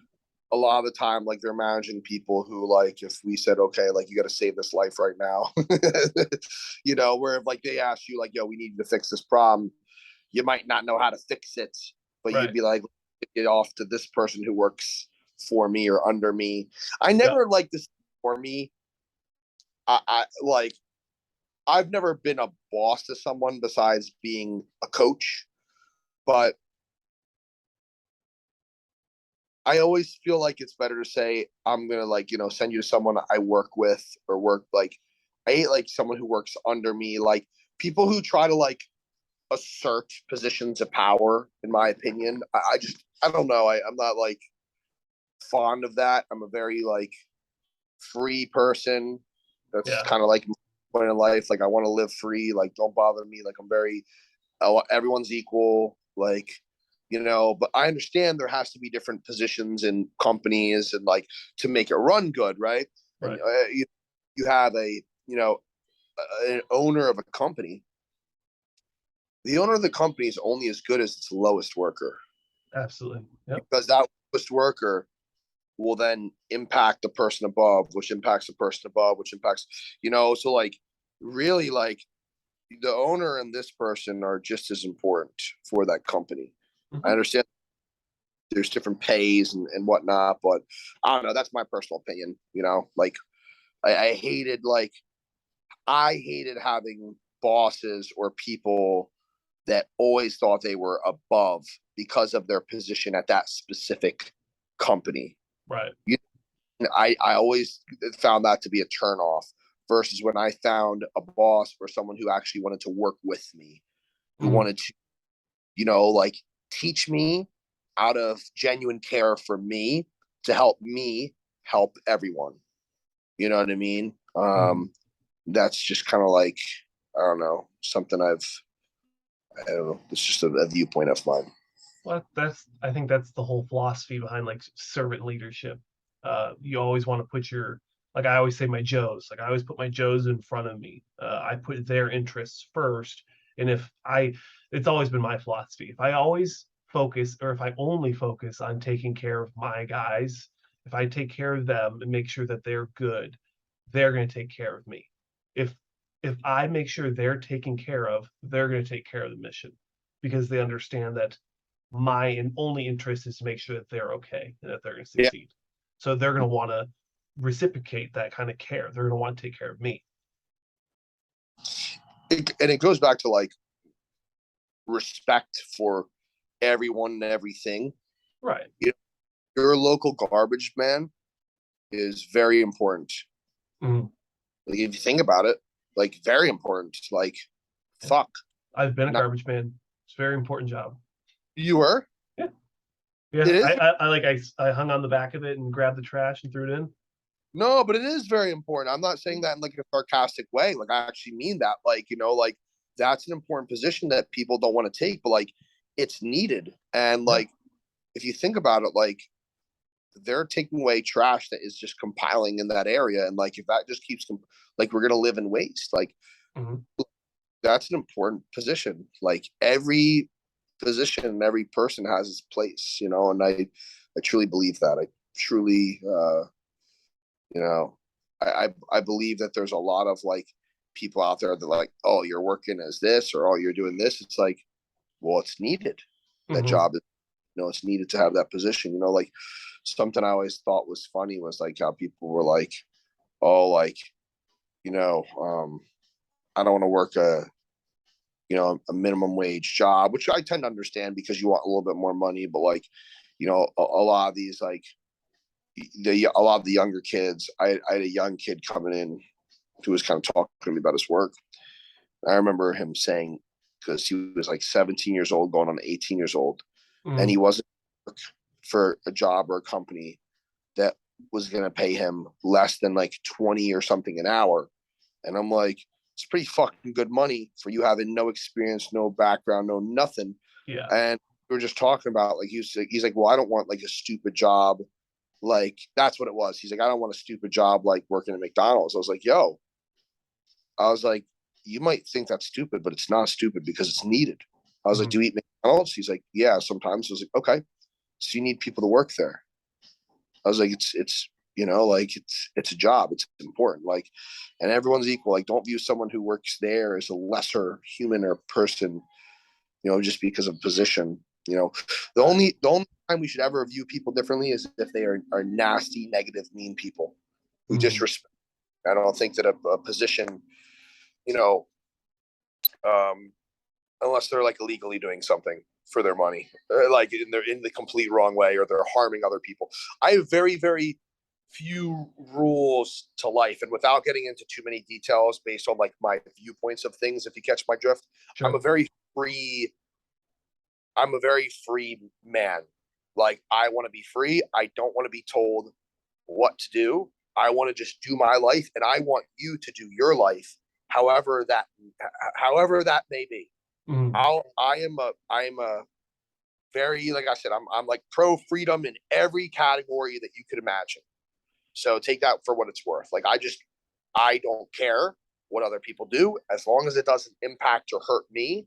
And that's kind of my rule of thumb. Like, as long as what you're doing doesn't like literally hurt me, or won't like impact things I'm doing, or just impact my life, I can give two shits less, what it is. So I'm a very, like I said, I'm a very free thinking individual. I think a lot more people need to do that, because they rely on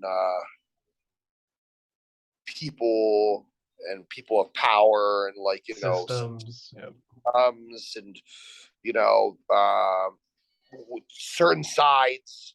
That's the biggest division that you could even go down, is picking a side. Never pick a side. Be your own wolf, man. Think for yourself. I don't care wherever that might lead you to believe based on your viewpoints. That's cool if that's what you got by yourself. I think the problem with today's day and age is there is so much division, and people are thought to go one way or another, and they go towards a way, and they can't even explain why they went towards that way. They can't back up anything that they're thinking. They aren't thinking for themselves. They're not a free thinker. And me, I told myself that's not how I'm going to be, because there's things I agree and disagree with in every category, no matter what side it is. So I have to think for myself and evaluate what I justify as being right and fair and just and logical. I'm a very logically thinking human being. At least I would like to think so. I think very much so with fact and how it is, and just the realism behind things. I don't let my feelings impact that. You know what I mean? I can't, because if we let our feelings impact what's true and the facts, then we aren't going to be able to solve issues. We aren't going to be able to figure things out.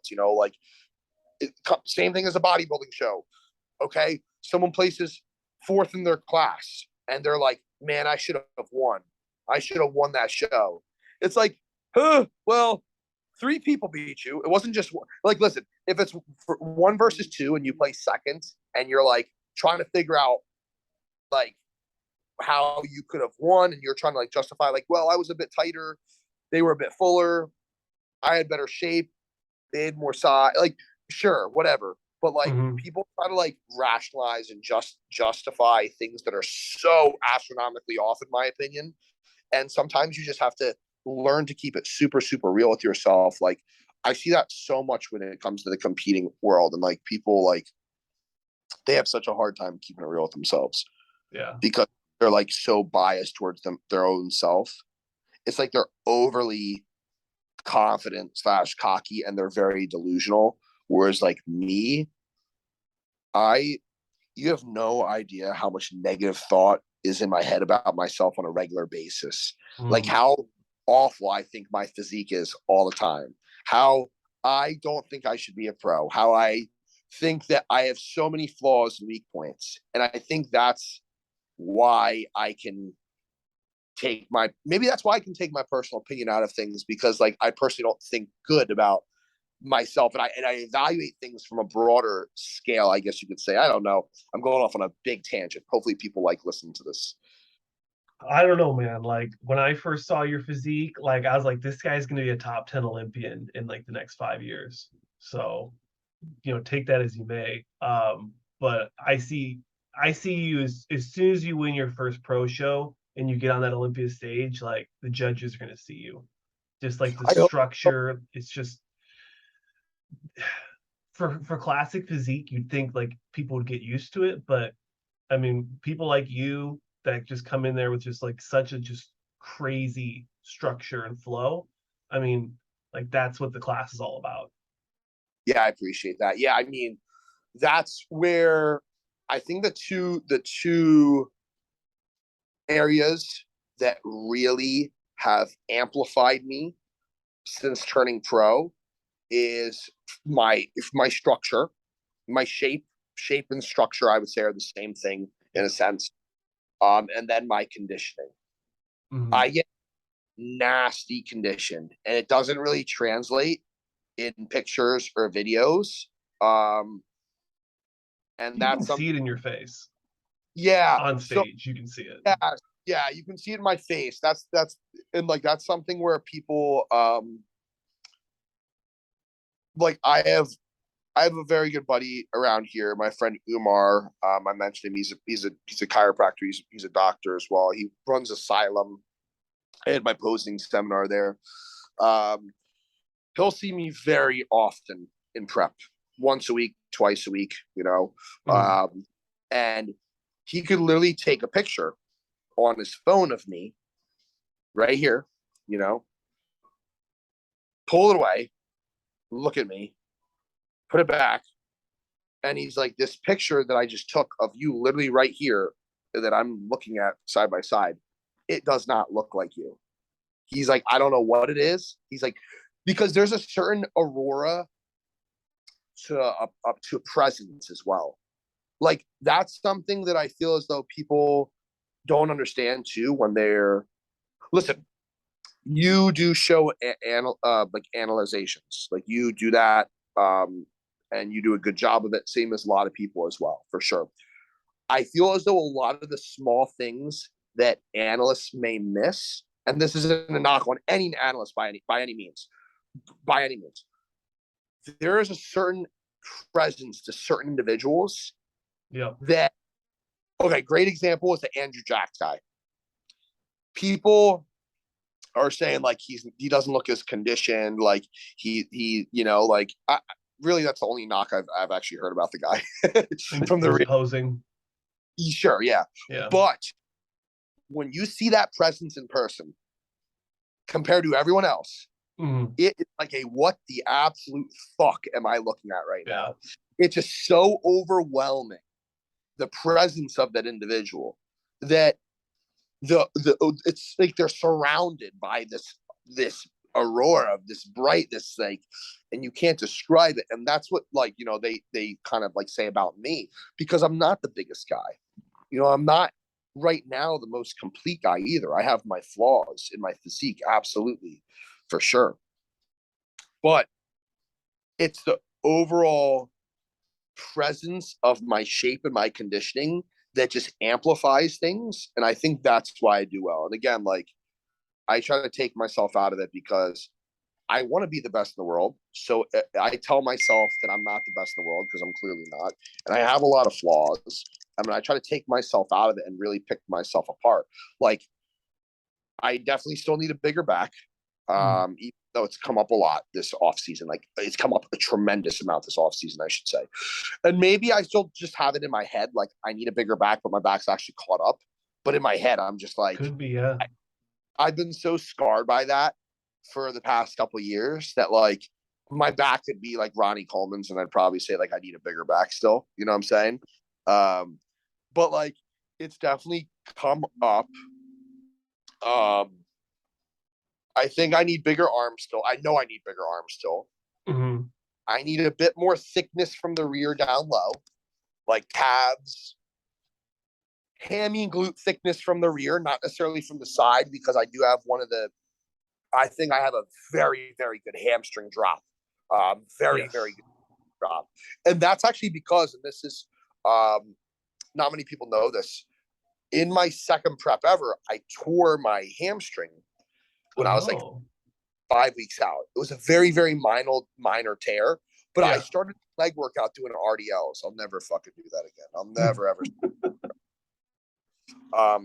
But I started the leg workout doing RDLs. Yeah, like you can see here, like in this picture you shared, like my hamstring drop is very thick from the side. Right. But then if you get to the rear, which I probably posted it with this one, did I Yes. not? Yep. Yeah, like, you know, it's not bad by any means. And come showtime, it doesn't look as small as it does now. I just have very good quads and a hamstring drop from the rear. And the way I'm bringing in my glutes and my hamstrings right now is from a conditioning standpoint, not like I'm popping out my adductors or shoving my hips back to make it look more size-wise. This is definitely the widest and biggest my back has been. And I know, like, once prep starts, like, I tend to hyper respond and hyper grow. Am I allowed to mention extracurricular stuff on this podcast? Of course. So yeah, I mean, because basically we're bodybuilders, right? Like, Yeah. I Transparency. yeah, exactly. I like to keep it real with people. That's something about me too. Like, I really don't want to ever be viewed as someone who's trying to hide something or lie about things. But this off season was probably the off season that I used. I think I said this on the last podcast. Yeah, you said you were going pretty light. I used a lot. I did not use a lot of stuff because of my injuries, and I think just the more rest, the more time helps me grow. Mhm. I've only been on like a true TRT dose of testosterone the past 5 weeks, 6 weeks, like Wow. very, very small, like nothing else at all. Not even like some people are like a unit or two of growth hormone. Like, no, nothing at all. Because and my coach wanted me to, but I was like, no, I'm going to save some money and I'm just going to kind of come off everything but test. I want to keep my test level normal. So I'm going to come off everything. But once prep starts, I hyper respond because I push. Yep. You know what I'm saying? I don't push in this off-season setting. So this prep, like, I told you what show we're going to be aiming for. Yep. Shows, I should say, because I'm not just doing one show, which Right. I'm excited to do more than one. Last year I did 2, but it was kind of like a bad experience because my body really shit the bed for Florida. And I told myself going into that prep, I'm only doing Texas State. I didn't tell myself I was doing Florida. It was like a last minute thing. Like, going into this prep, I know I'm doing a grouping of shows. Yep. I have a few shows that I will be doing. What's up, man? I have a grouping of shows that I am going to be doing, so I'm mentally more ready and aware for it. You know what I mean? And I know my body will hold up a lot better and whatnot. But I will be pushing this prep a lot more, and I'm starting in a lot better of a point as well. I've lost a bit of weight the past couple weeks, just from letting some inflammation and being off things and letting the body kind of like adjust a little bit. But I still will be starting prep at least 10 pounds heavier than I was last prep starting point. So if you equate that to 10 pounds of muscle, I could be stepping on stage 10 pounds heavier or so, which would be very, very big for me because Definitely. my cap is 222. I was 208 for Texas and for Florida. So like, I have to put on 14 more pounds over the course of my career. And at weigh-ins is usually in the evening time. For pretty much every show, whether it's amateur or pro or whatever. Yeah.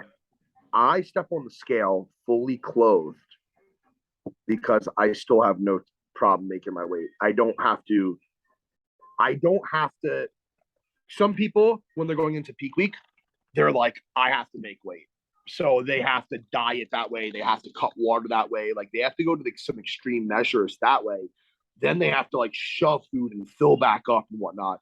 Me, I never have to. So like, I'll be stepping on the scale fully clothed at like 213, 214 in the evening. So I still have 10 pounds I could put on top of that, in a sense, right? So like, right. It'll always be a size thing for me, trying to get more size. And it's tougher for me to put on size than it is for me to get shredded. I can get shredded easy. Like, getting lean for me is easy. You know what I mean? My body just likes that state. Like we were talking about, like, I'm a prep guy. Like, I'm more of a prep guy than an off-season guy. Yeah. Oh, no way. Give me 1 sec, Josh. Sure. No, thank you. Awesome. Cool. Thank you so much.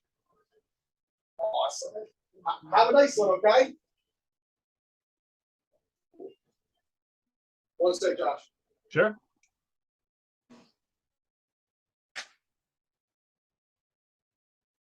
We have a meal prep service. I'll give them a shout out real quick here, even though like if people are watching this nationwide, they don't ship nationwide.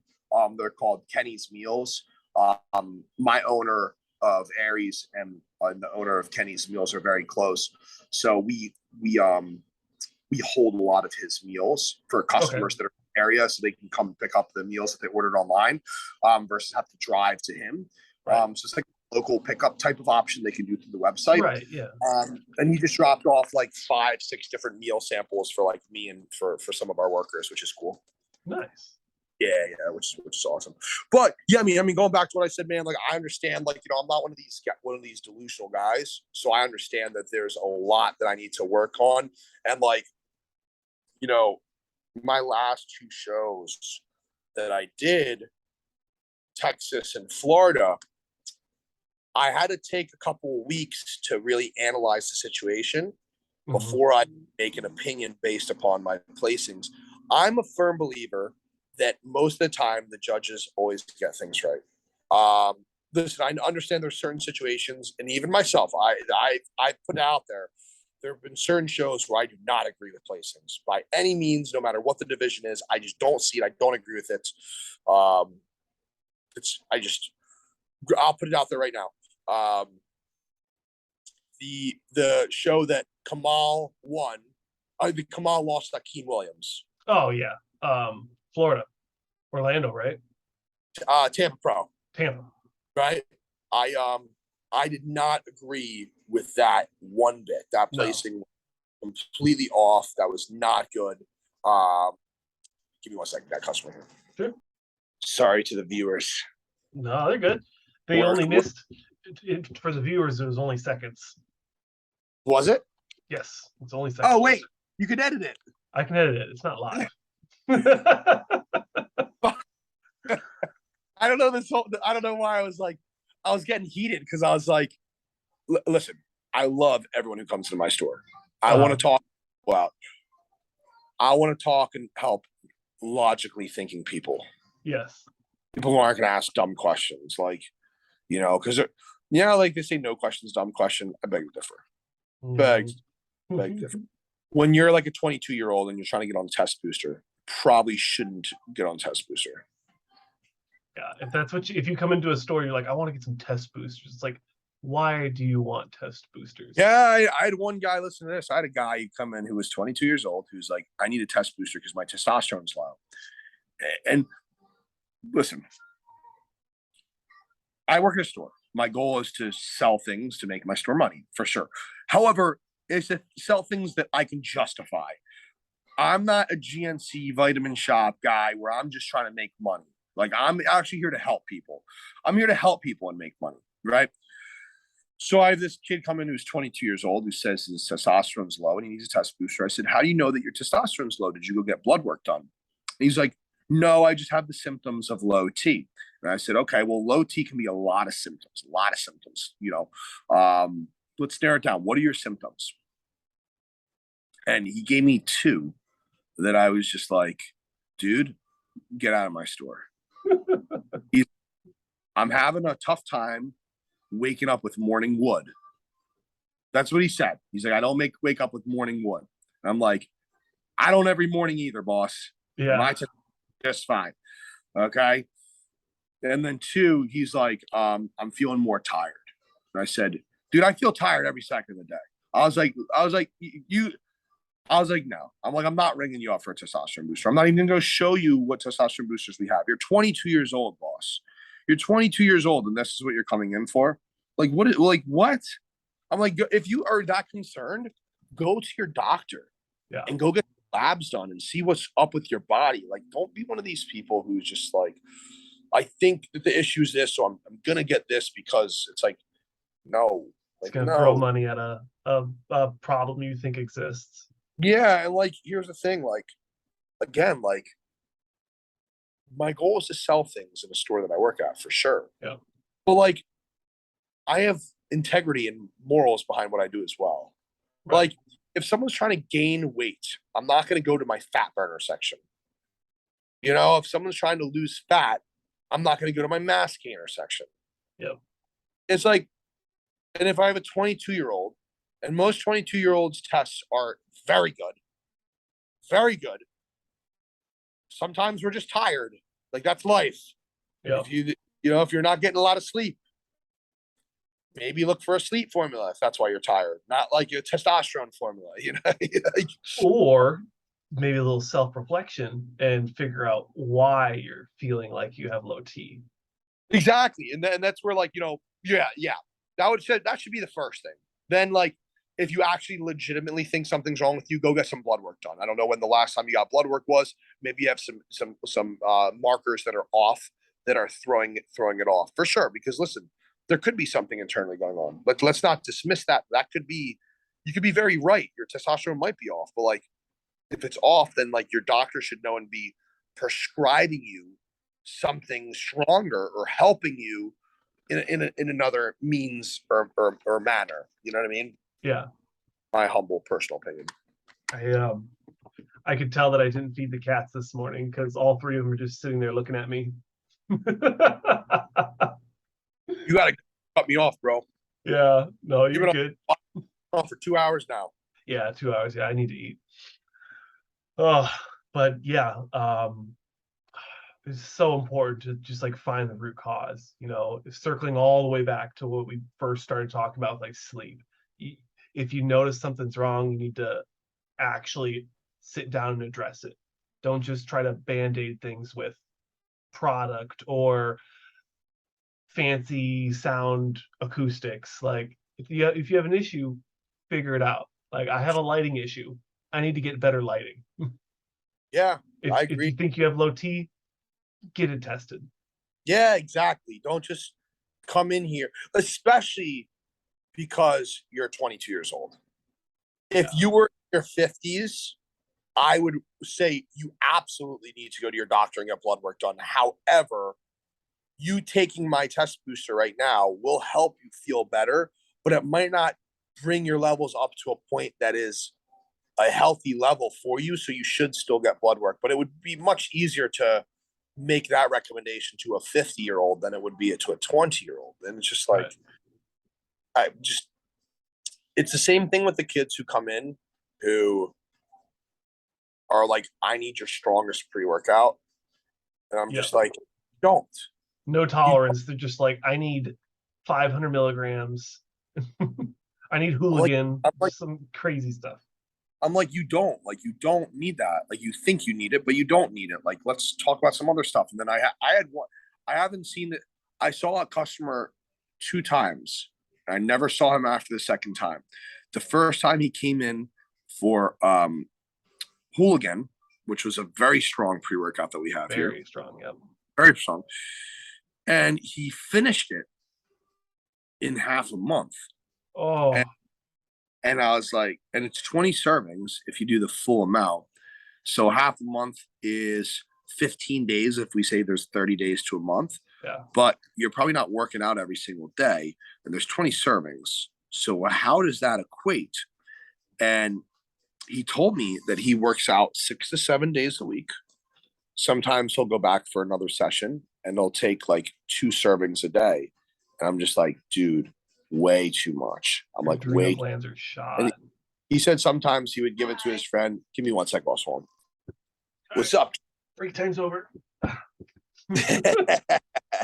He jumped over my laptop and like landed on the desk. Like, oh goodness. Oh god. Oh god. It's funny. But yeah, assessing your tolerance with pre-workout is so important for people, especially when you're first coming in. Like, I don't know how he did it, but like Hooligan is a monster pre-workout.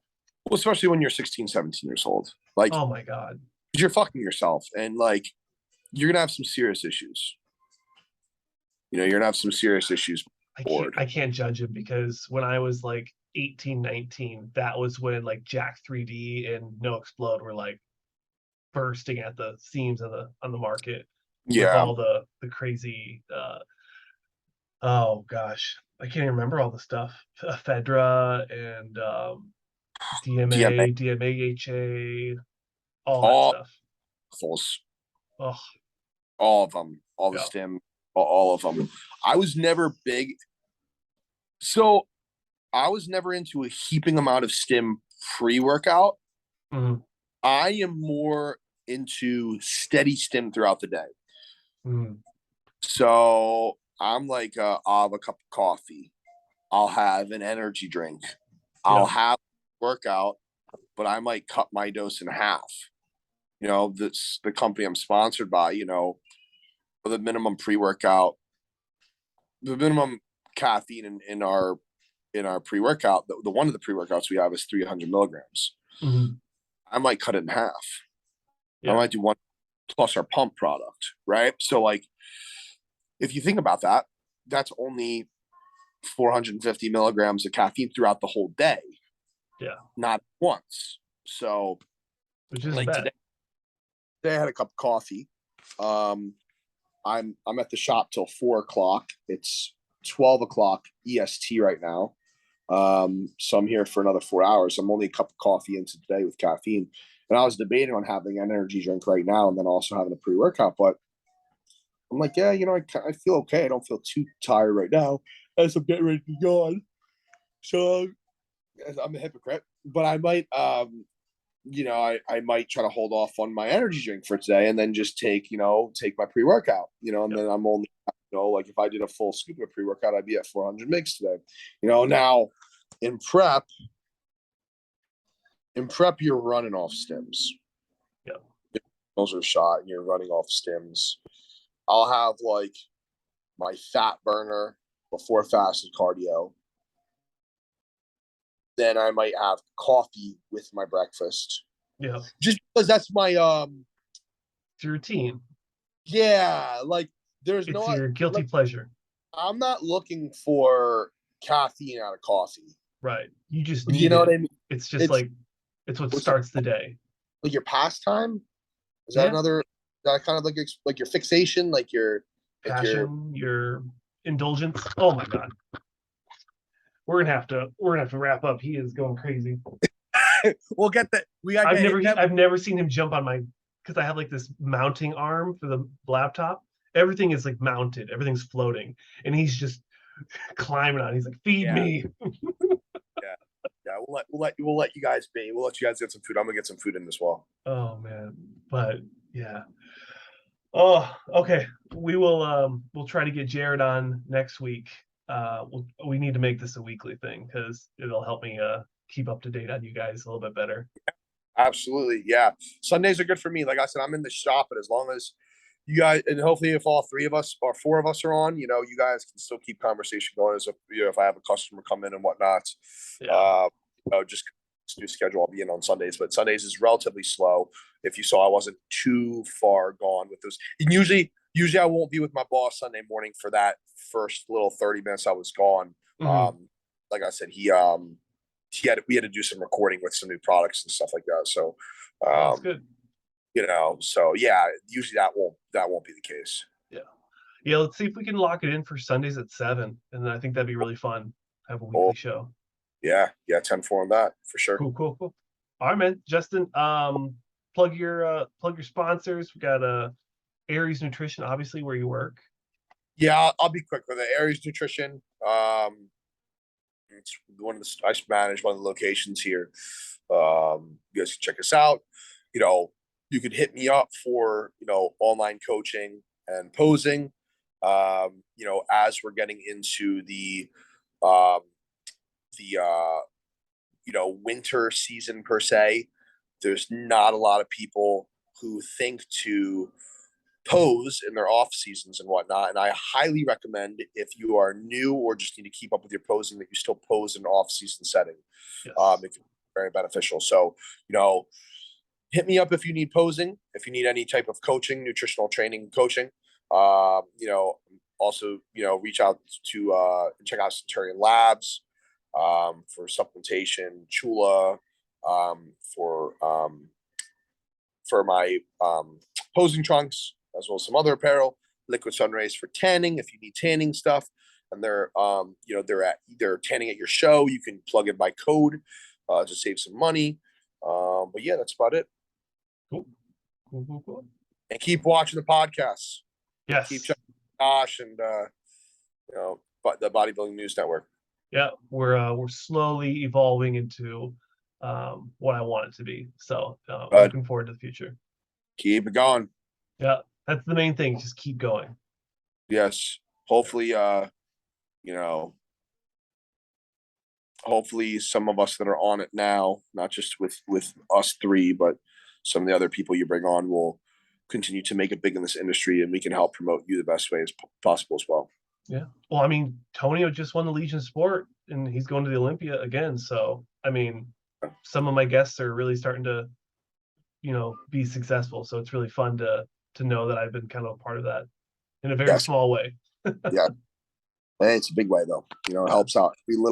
Every little thing is big, because every little step helps with the big picture. So technically it's, any little thing that's done for me, I always tell people, like, any little thing anyone does, I always tell them how much I appreciate it and how much it means to me, because it might be little as someone views it, but it helps with the big scheme of it. And there's a lot of moving parts when it comes to that.